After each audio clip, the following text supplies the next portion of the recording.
Police get a break in the Laci Peterson case by finding and then identifying her body and the body of her unborn son. Now her husband, Scott Peterson, is awaiting arraignment in a California jail cell, charged with both of their murders. And with us now, John Beza, a retired New York Police Department detective from Manhattan's Special Victims Unit. Detective Beza, thanks for being with us today. Thank you for having me. Heartbreaking, of course, for the family of Laci at this discovery, but at least for the investigation, the good news is they found the bodies. How crucial will that be in getting a conviction?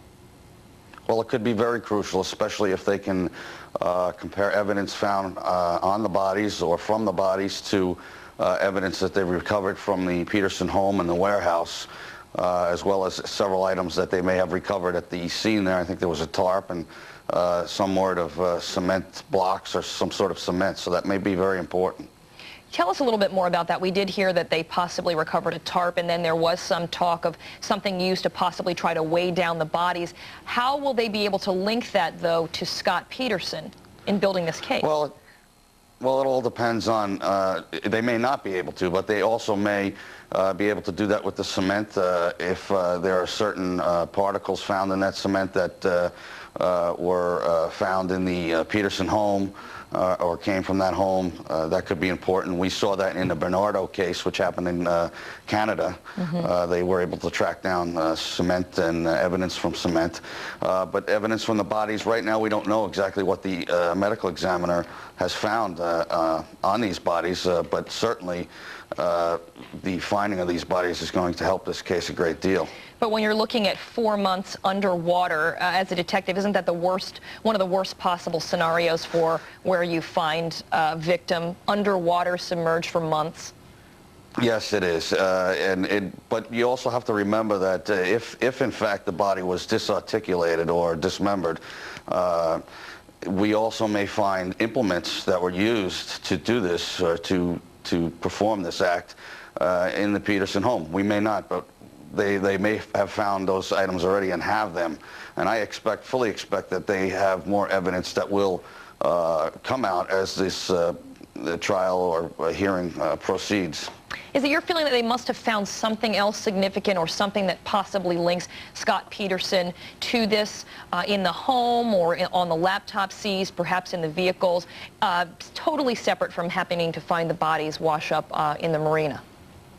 You know, I don't know for sure, but I do believe, it's my feeling that they have found something, and that is why he was arrested so quickly. I do believe that they apparently recovered 600 or so items from the house and from the warehouse and the autos. I do believe that we're going to see some evidence come out, and certainly when a man's liberty or life is at stake, which it is in this case, we hope to find harder evidence than just mere circumstantial evidence that's coincidental. Right, especially, does that become harder to get a conviction when the jury knows this could possibly be a capital murder case, and if there is no physical evidence, everything is circumstantial, and this guy could die? How does that weigh in? Oh, that's huge. It weighs in hugely, and it's on, as a professional detective, I would want to see harder evidence, even harder circumstantial evidence. Blood, you know, found possibly on a tarp or in the household or on an implement that might have been used to disarticulate the body, if that's the case. But you know, we'll see as this case unfolds. We'll see if that happens. But certainly, we all should want to make certain that we have the hardest evidence possible, because this man's life and obviously now his liberty is at stake. Which leads me to another question about how Scott Peterson can possibly get a fair trial anywhere in California, even if they move venues. You have angry people protesting and standing outside the jail when he was brought in. Everybody knows about this case. So how can he get a fair trial? Well, I mean, I believe he can get a fair trial. I really do. I believe that they can find a jury of his peers that will be open-minded and will accept the evidence or not accept the evidence as it is presented to them. And I do have trust and belief in the American people that we do have people out there who will be open-minded. All right, retired New York Police Detective John Beza, thanks for being with us today.